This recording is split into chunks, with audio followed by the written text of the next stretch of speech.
যে আমি জানি সাকিব একটু উচ্চমানের শিল্পী এবং তাকে ব্যবহার করতে গেলে নর্মাল প্রসেসে ওকে ব্যবহার করলে সে ভালোভাবে ব্যবহৃত হবে না।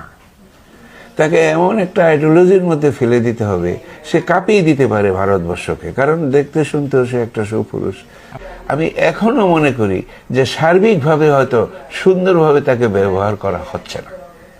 কারণ একটা লোক রোমান্টিক হিরো হতে পারে, সেই লোকটা যেন একটা ক্লাসিক ফরম্যাটের হিরো হবে না এমন তো কোনো কথা না।